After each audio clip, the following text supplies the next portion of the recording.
Amém. Louvado seja Deus. Deus cuida de você? Diga para o seu irmão aí: Deus cuida de mim. Isso, meus irmãos. O motivo de nós estarmos aqui é porque Deus cuida de nós. Amém. Louvado seja o nome de Jesus. Pai, muito obrigado, Senhor. Muito obrigado porque mais uma quinta-feira nós estamos aqui, Senhor, na Tua casa para aprendermos mais uma porção dessa santa e divina palavra. Primeiramente, Senhor, queremos Te ser grato pelo Senhor ter conduzido essa palavra, depois de todos esses anos, ter conservado e ter chegado em nossas mãos.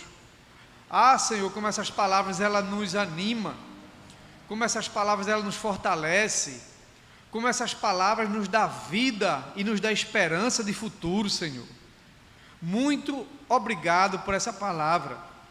Agora, Senhor, de forma especial, queremos Te pedir, Senhor, que o Senhor continue trazendo os ensinos através da Tua palavra, que o meditar, Senhor, do meu coração, que as minhas palavras, elas possam ser produzidas no Teu altar.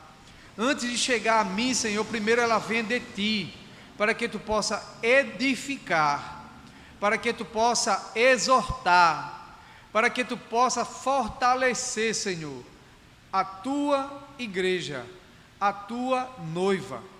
Muito obrigado, Senhor. Nós Te agradecemos tudo isso no nome santo e poderoso de Jesus. Amém, amém e amém. Meus irmãos, nosso diácono Alain, quinta-feira passada, ele trouxe todo esse contexto do versículo 17 até o verso 24 do capítulo 4 de Efésios. E se você observou bem ali, uma das palavras que ficou bem enfática é o que ele trabalhou bastante, que é o que o texto na verdade trabalha, é a questão do velho homem e do novo homem. Paulo, quando se dirige àquela igreja em Éfeso, já como estamos já findando essa carta, como os irmãos sabem, quando essa carta foi escrita, ela não foi subdividida com capítulos e versículos. Ela era simplesmente um pergaminho escrito contínuo das primeiras palavras até o final. Não tem essa divisão de capítulos e versículos. Mas, dentro da história da igreja, essa organização, que inclusive muito boa para nós, facilitou muito a nossa comunicação e entendimento, ele foi dividido então em capítulos e versículos. Mas hoje nós iremos trabalhar a partir do versículo 26, exatamente desse capítulo. E Paulo vai começar dizendo que aquela igreja que se encontrava em Éfeso, lembrando, meus irmãos, que o contexto aqui é exatamente aquele conselho de um pai, um conselho de um pastor para aquela igreja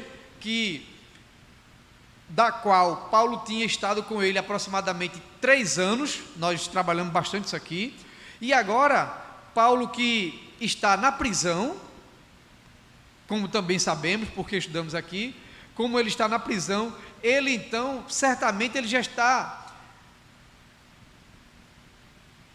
tendo o discernimento espiritual de que ele não conseguiria voltar de novo para aquela igreja em Éfeso. E aqui agora ele escreve essa carta pastoral, essa carta que é de um pastor para suas ovelhas, podemos considerar até de um pai para seus filhos, a quem ele tanto amou, a quem ele tanto trabalhou, chorou naquela cidade, por amor desses santos irmãos. Então aqui ele vai, a partir do versículo 26, dizer exatamente isso: irai-vos, mas não pequeis, porque ele vem dando essa continuidade de conselhos, Irai-vos, mas não pequeis. Versículo 25, pelo que deixai a mentira e falai a verdade. Ele vai começar logo trabalhando essa questão de que aqueles irmãos que estavam agora dentro da igreja, aqueles irmãos agora que estavam professando a sua fé em Cristo, eles agora deveriam ter esse comportamento diferenciado do velho homem para um novo homem, daquele que já tinha se despido das suas vestes anteriores, das suas vestes já estragadas, as suas vestes rasgadas, as suas vestes já deterioradas pelo pecado, e agora ele vai trabalhar agora nesse novo homem, que ele agora está com uma nova vestimenta. A vestimenta que esse novo homem está agora é uma vestimenta que dignifica o nome e glorifica a Deus. Então ele vai começar dizendo no versículo 25, pelo que deixai a mentira e falai a verdade, cada um com o seu próximo. É o primeiro conselho que ele vai dizer para aqueles irmãos: irmãos, vocês estão entre irmãos, vocês não devem ter esse comportamento quando vocês viviam fora da igreja, fora de Cristo. Agora você não deve estar contactando com seu irmão com mentira, com palavras que ludibriam o seu irmão, com palavras que enganam o seu irmão, com palavras que deixam seu irmão pensando de que você está fazendo uma tratativa honesta, mas que o fundo de verdade, você sabe que isso é mentira. Então Paulo começa a trabalhar esse versículo 25, exatamente dizendo isso: deixai a mentira e falai a verdade entre vocês, com cada um de vocês. Se nós pensarmos, meus irmãos, que no meio da igreja, muitas vezes, tem irmãos que entendemos que tenha aceitado a Cristo, ter passado pelo novo nascimento, e que muitas vezes estão praticando tais comportamentos desse que Paulo está dizendo aqui. Deixe a mentira, se afaste dela. Deixar aqui é não estar abraçado com ela, é você se afastar de longe. Não, se é mentira, não quero esse trato comigo. E é esse conselho que Paulo vai dar: deixe a mentira, mas fale a verdade, cada um com o seu próximo. Se nós olharmos para o verso 26, é exatamente o que ele vai tratar. Agora sim, irai-vos, mas não pequeis.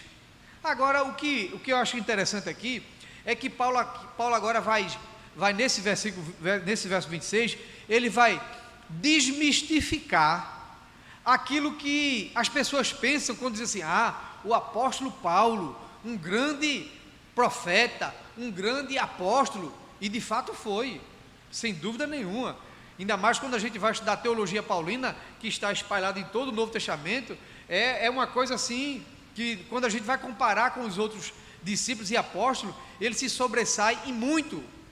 Mas apesar disso, Paulo, ele não vai atrair para si, e nem abirrogar para si, atitudes que, como se ele fosse um ser divino, tão divino que não chegasse a irar.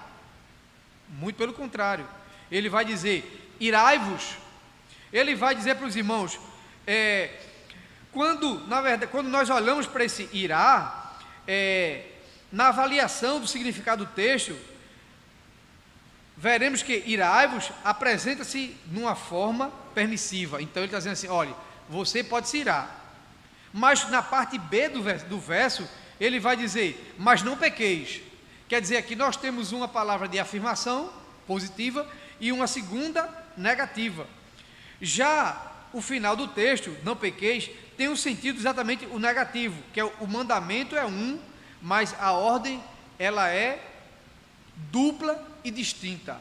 Na primeira, ele tem a permissividade, a positividade, você pode irar, mas na segunda, não, você não pode pecar. Ireis, mas não pequeis. A primeira ordem do mandamento abre espaço para a ira, mas esta é um tipo de ira permitida que deve ser avaliada do ponto de vista moral e espiritual.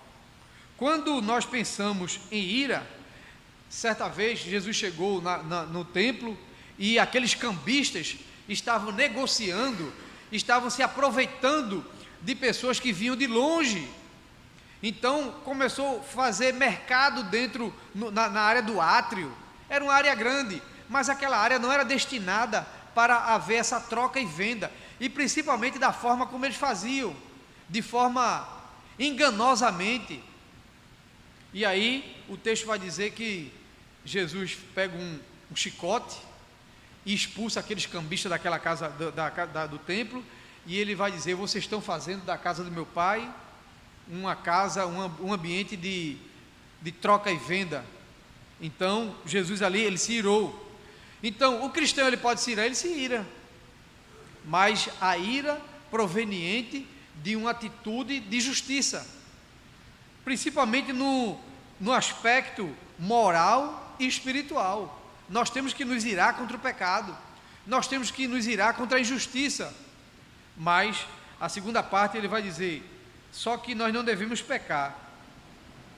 A ira do homem, do novo homem, é aquela ira justa, pelo que é correto. Já a ira no homem, no velho homem, ela vai ser exatamente aquela ira do pecado, aquela ira em que vai levar a pessoa a cometer uma atitude pecaminosa. E Provérbios 29:11, vamos ver aqui, Provérbios 29:11: um tolo expande toda a sua ira, mas o sábio encobre e reprime. Então o tolo é aquele que vai pegar a sua ira e vai executar, e vai deixar que as suas emoções, que as suas expressões executem um ato proveniente daquela ira. Com isso, muitas pessoas hoje estão aprisionadas, muitas pessoas hoje estão arrependidas, porque fizeram no calor da emoção, no momento de ira. E é por isso, meus irmãos, que quando o próprio Salomão vai dizer que quando nós estamos irritados, nós não devemos tomar decisões, porque a decisão que é tomada no momento da ira, no momento da raiva, no momento da compulsão, ela provavelmente vai ser uma tomada de decisão em que depois você vai se arrepender. Mas tem um agravante maior, que tem coisas, tem pecado, tem procedimentos que a gente se arrepende e tem como reaver o dolo, mas tem atitudes que se comete que não tem como mais reaver, que não tem como mais voltar atrás. E aí, meus irmãos, o conselho de Paulo para aqueles irmãos ali é exatamente que eles sejam, esses irmãos que sejam temperantes, que sejam compassivos, que nele exprimam o domínio próprio, que nele exale o fruto do Espírito Santo, que é exatamente essa gozo, a paz, a bondade, a longanimidade e a mansidão. Então aqui, quando Paulo está dando esse conselho para aqueles irmãos em Éfeso, ele está dizendo isso: vocês devem ire-se, pelo que é injusto você pode irar, mas não chegue a cometer o pecado. E aí, olhando agora para o versículo 27, não deis lugar ao diabo. Aquele que furtava, não furte mais, antes trabalhe, fazendo com as mãos o que é bom, para que tenha o que repartir com o necessitado. Então era outro conselho que Paulo estava dando exatamente para aqueles irmãos daquela igreja. Aquele, meus irmãos, que roubava, agora você não deve roubar mais. Aquele que furtava, mas antes que trabalhem.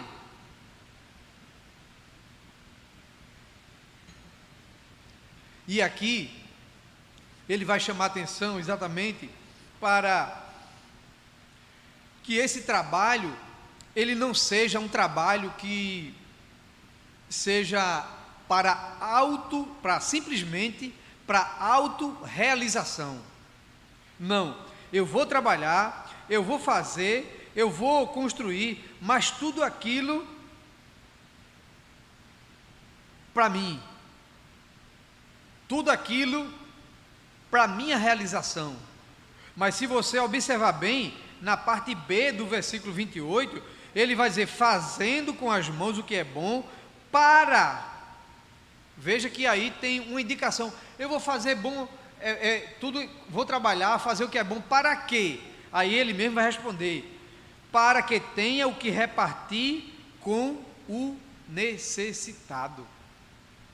Então, meus irmãos, aqui já não tem espaço mais para o egocentrismo, aqui já não tem espaço mais aqui para aquilo que, não, tudo aquilo que eu tenho é absolutamente meu, e eu não reparto com ninguém, mesmo aquele que se aproxime de mim com necessidade, não vou repartir não, porque foi com o meu suor, foi com o meu trabalho, e aqui tudo é meu. E aqui Paulo está dizendo para aqueles irmãos, vocês trabalhem, mas aquilo que vocês conquistarem, repartam com o necessitado. E como é bonito, meus irmãos, como é maravilhoso a gente sabermos que aquilo que chega às nossas mãos, eu vou dizer uma palavra aqui que talvez seja motivo de choque para alguns, né? Aquilo que chega nas suas mãos não é seu, é do Senhor. É do Senhor por quê, Edmar? Me explique, por favor. Eu vou dizer a você, eu vou lhe explicar, e vou explicar de forma bem paulatinamente, bem paulatina. Vamos começar. Você dormiu, pela manhã você acordou. Quem é que lhe deu esse oxigênio para você respirar? Quem é que lhe dá força nos músculos para você dar os primeiros passos de sua cama? Quem é que lhe dá a inteligência de você articular tudo aquilo que vem à nossa frente para resolver de forma que tem a consciência, a intelectualidade de analisar o que fazer naquele dia, naquela manhã, para onde ir, como ir, e ter essa capacidade de escolher a melhor forma? Quem é que lhe dá tudo isso aí? Por isso, meus irmãos, que o texto que nós dizemos em nossa oferta, na hora do nosso dízimo, da nossa oferta, é uma palavra muito maravilhosa, está lá em Crônicas.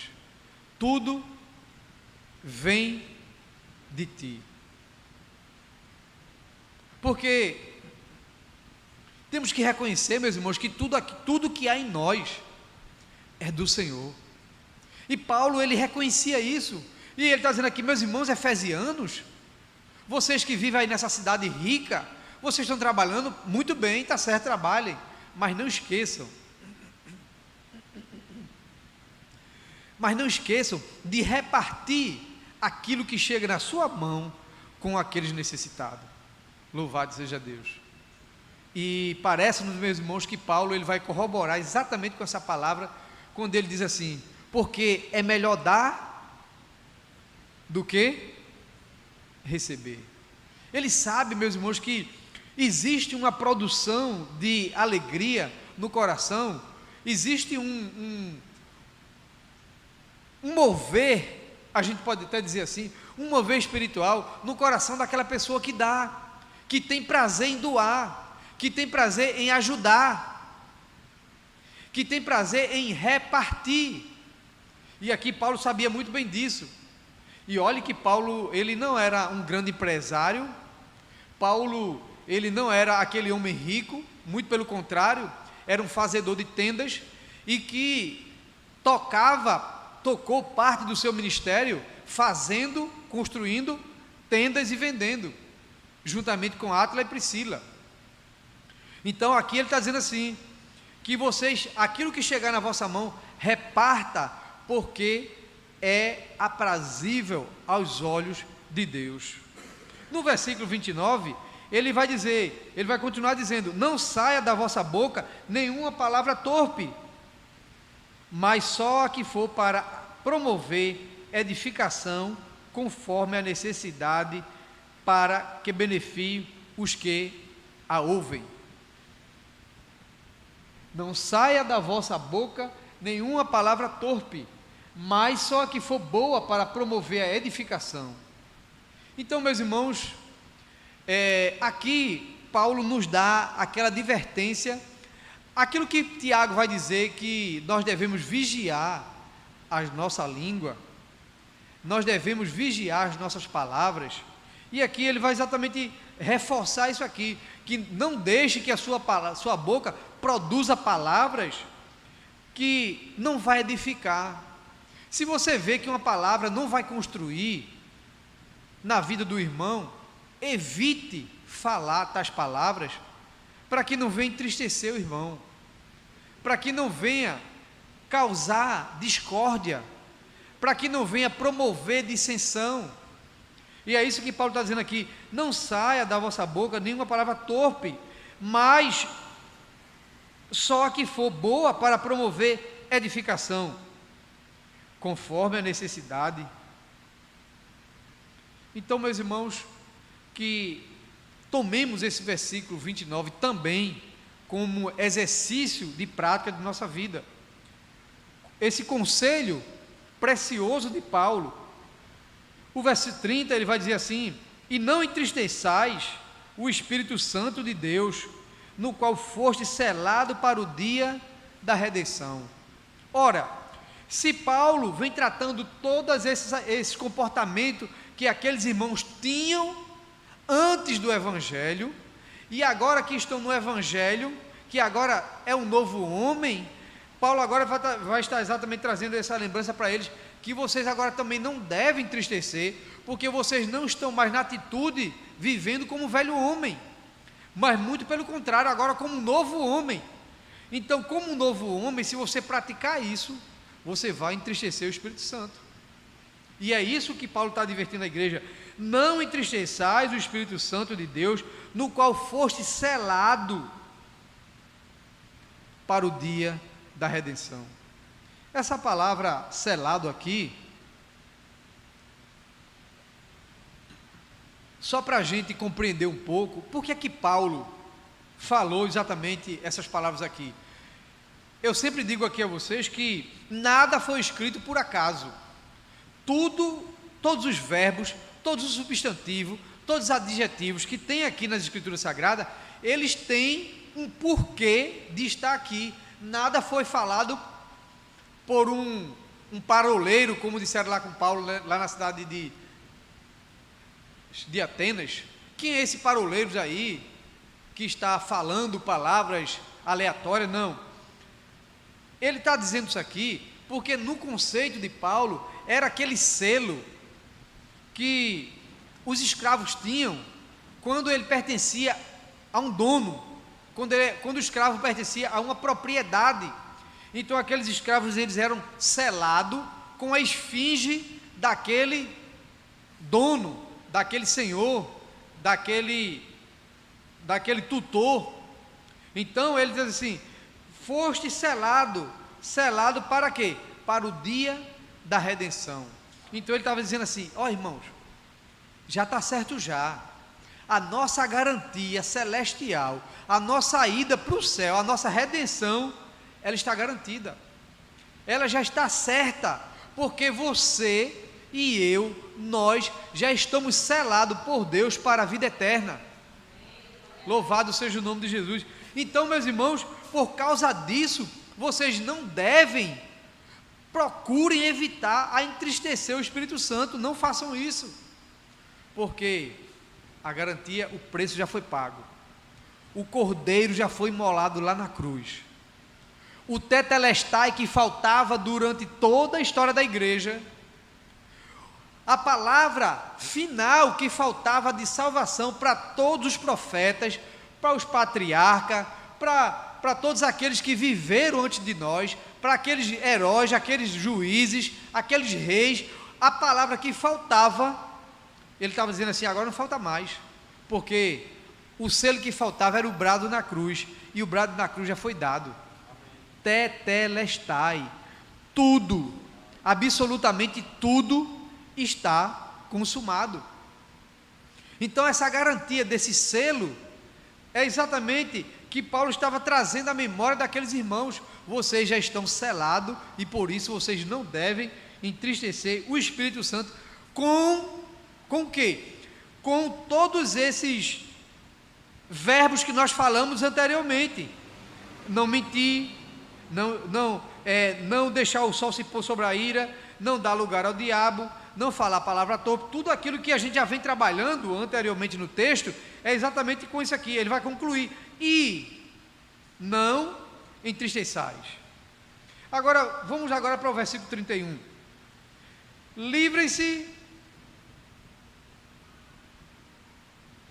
de toda amargura, ira, cólera, gritaria, blasfêmia e malícia. Agora, observe, irmãos, preste bem atenção aqui. Agora, Paulo vai nos dar um comando de um verbo. O verbo, aqui na minha tradução, a contemporânea, aqui na NAA, ele vai dizer assim: toda amargura e ira, cólera e gritaria e blasfêmia, e toda malícia seja tirada de entre vós. Veja que na NAA, ele vai dizer que também tem ali o verbo, né? Seja tirada. Ou seja, aqueles irmãos, eles deveriam tirar tudo isso que ele descreve aqui logo no início: a ira, a cólera, a gritaria, a blasfêmia, a malícia, seja tirada. Na tradução contemporânea, ele vai dizer assim: livre-se. Embora uma tradução ou na outra, ambos estão ressaltando o verbo. Um é exatamente o verbo tirar, e aqui é o verbo se livrar. Parece-nos que tanto um como o outro, se a gente for colocá-lo na balança, ele está dizendo que, se for na contemporânea, ele vai dizer assim: você tem que se livrar, você tem que se desvencilhar. Tudo isso vai vir sobre você. Vai vir a amargura, vai vir a ira, vai vir a cólera, a gritaria. Tudo isso vai vir sobre você. Mas você vai se livrar. É como se aquilo estivesse correndo contra você e você estivesse fazendo, o verbo é fazendo um esforço para não deixar que isso aqui lhe apanhe. E ele vai começar com amargura. Então, Paulo está dizendo assim: olhe, não deixe que a amargura pouse no seu coração. Não deixe que a amargura, ela lhe envolva como uma nuvem escura, que lhe adoeça, que lhe leve a ansiedade, que lhe leve a uma depressão. Ele está dizendo assim: você tem que fugir. E o que é fugir? Fugir vai exigir de nós uma ação. Vai exigir de nós uma ação. Vai exigir de nós esforço. Vai exigir de nós expertise. Vai exigir de nós capacidade de fazer a leitura do ambiente e dizer: opa, por aqui, isso aqui não vai ficar em mim não, eu vou ter que me desvencilhar desse caminho. Então, o verbo que ele traz ali, tirar ou então livrar-se, é exatamente isso. Você vai ter que fazer alguma coisa para que essa amargura, ela não tome conta do seu ser, tome conta da sua mente, tome conta do seu coração. Era isso que Paulo estava dizendo ali àqueles irmãos: meus irmãos, você tem que fugir, você tem que se livrar de toda amargura. E às vezes, meus irmãos, é muito fácil a gente se amargurar, né?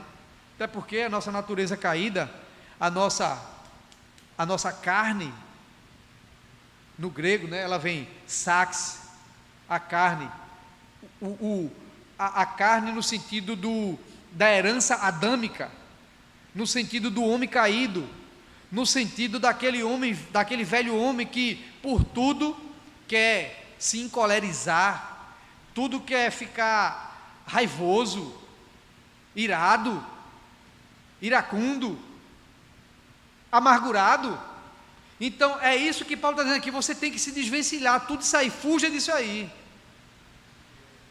E muitas vezes, meus irmãos, a gente está com tudo isso e está vindo para a igreja, está vindo na hora do abraço da paz, abraçar o irmão, mas está com aquela amargura no coração, está com aquela coisa que não se desvencilhou ainda, está com aquele problema lá, guardado lá dentro no coração, ninguém vê, ninguém sabe. Mas Jesus nessa noite está dizendo: se desvencie, fuja, se livre, porque isso não vem de Deus. Isso Deus não quer que faça pouso no seu coração. Isso Deus quer que você tire hoje, nessa noite da sua vida. Isso Deus quer que você afaste, quer que você se livre de tudo isso. Livre-se dessa amargura. E depois vem a ira, e depois vem a cólera, depois vem a gritaria, a blasfêmia e a malícia. O certo mesmo seria a gente poder, se a gente conseguisse trabalhar um a um, mas o tempo não nos é permitido, felizmente. Mas tem muito que se trabalhar aqui. Essa cólera, ele vai ter uma profundidade maior do que simplesmente a amargura. A cólera vai ser aquele motor que vai dar propulsão para que aquela maldade que está instaurada no coração do velho homem, ela possa ser executada. Essa cólera é aquilo que você já está encolerizado, aquilo que você já está enfeitiçado, e de maneira que agora você já não tem como voltar mais atrás. E quando chega a estar encolerizado, o coração já está todo e a mente já está toda dominada pelo mal, porque a pessoa maquinou, se ficou amargurado, essa amargura cresceu, tomou uma dimensão, uma proporção tão grande, que ela está agora encolerizada, de maneira que ele está agora dominado por aquele sentimento de agir com as próprias mãos. Mas quando a gente olha para as Escrituras, o Senhor vai dizer que nós não podemos agir com nossas próprias mãos, porque as guerras pertencem ao Senhor. É o Senhor que peleja por você, é o Senhor que peleja por nós. Nessa guerra, foi exatamente o que ele disse ao profeta, nessa guerra, ó Ezequias, você não tem que guerrear, porque quem vai guerrear por você é o Senhor. E quando, meus irmãos, a igreja muitas vezes quer agir pelas suas próprias mãos, você quer agir pela sua força, mas lembre-se que mais é aquele que está conosco, maior é aquele que está conosco do que aqueles que estão com eles, porque com eles, lembre-se, está o braço da carne, mas conosco está o Senhor dos exércitos. Então, quando a igreja se apodera, meus irmãos, dessa confiança, é por isso que a igreja ela precisa estar exposta o tempo todo na Bíblia, tem que ler Bíblia, tem que se alimentar com a Bíblia, tem que se fortalecer com a Bíblia, tem que conhecer a Bíblia, porque quando a gente conhece a palavra do Senhor, ela começa a nortear, a direcionar as nossas condutas e comportamentos. Então, por que é que eu não ajo pela palavra, Edmar? Porque a gente só vai poder agir, a gente só vai poder se mover daquilo que a gente está cheio. Se não está cheio da palavra, como é que vai poder agir pela palavra? Não pode. Se encha da palavra, e você vai ver que a palavra, que é a mente de Cristo, você vai ficar com a mente de Cristo, porque o próprio Paulo vai dizer, nós temos a mente de Cristo, porque Paulo era imergido por essa palavra. Então, quando a gente está cheia dela, a gente está transbordando dessa palavra, as nossas condutas, a nossa tomada de decisões, a nossa fala, o nosso comportamento vai estar exatamente envolvido, direcionado através da palavra.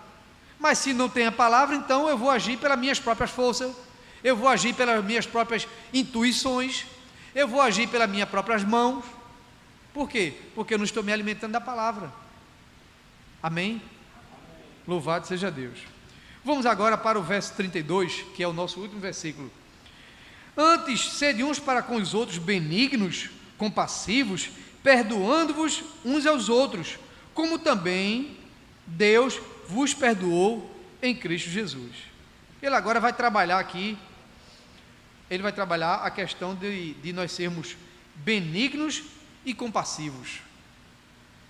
Benignidade, compaixão, são frutos do Espírito, e para que nós possamos produzir o fruto do Espírito, nós precisamos estar cheio do Espírito. aquele que anda na carne é carne, mas aquele que anda no Espírito, ele é Espírito. Então, Edmar, por que é que eu estou então agindo demais pela carne? Porque você está sem estar cheio do Espírito. E a forma pela qual eu posso perdoar o meu irmão, só tem uma forma, não tem outra. Não pense, meus irmãos, que a capacidade de perdoar, ela vem de nós, não, porque a nossa natureza ela é pecaminosa. A nossa natureza é aquilo que nós lemos nos versículos anteriores, ela guarda ira, cólera, amargura, vingança, terror. Isso é fruto da natureza carnal, do homem caído, do velho homem. Já o novo homem, já transformado pelo Espírito, ele agora vai produzir os frutos do Espírito, e que o perdão é um desses frutos do Espírito. Antes, aí ele está dizendo assim, olha, vocês veem, veja os versículos anteriores, que ele vem fazendo uma construção de uma compreensão do que é toda a conduta de um velho homem, mas quando chega no 32, ele vai dizer, antes, ou seja, vocês não vão mais praticar assim, vocês não vão mais viver assim, antes, sede uns para com os outros, benignos, misericordiosos, perdoando uns aos outros. Só teremos essa capacidade de ser benigno, misericordioso, perdoando uns aos outros, se estivermos cheios do Espírito Santo. Então, para concluirmos, nessa noite, esse verso 32, a palavra que nós chegamos à conclusão é que, a parte B do verso 32, ele vai dizer assim, como também Deus vos perdoou em Cristo. Olha, Deus vos perdoou em Cristo. Deus, em sua essência, olhando para o pecado, Deus teria toda a sua ira para descarregar em nós pecadores, mas quando Ele olha para nós, Ele não vê a nós, Ele vê o Filho dele, que se entregou lá na cruz. Então, esse Filho, Ele agora apazigua o coração de Deus, para que Deus não descarregue sobre nós a sua ira. Aí agora vem o quê? Vem o amor e o perdão de Deus. Aí Paulo termina dizendo exatamente isso, perdoando-vos uns aos outros, como? Aí agora Paulo aqui vai fazer o comparativo, como é que nós devemos perdoar uns aos outros? Ele vai dizer, como? Também Deus vos perdoou em Cristo Jesus. Amém, meus irmãos? Que Deus então possa, nessa noite, falar com o seu coração, falar com o nosso coração, continuar falando, através da sua palavra, que aquilo que for útil, Ele possa riscar, desenhar na tábua do seu coração, e você, e eu, e nós, possamos nos aperfeiçoar através da sua palavra, e como João escreveu, santifica-os na verdade, porque a tua palavra é a verdade. Que Deus então em Cristo nos abençoe.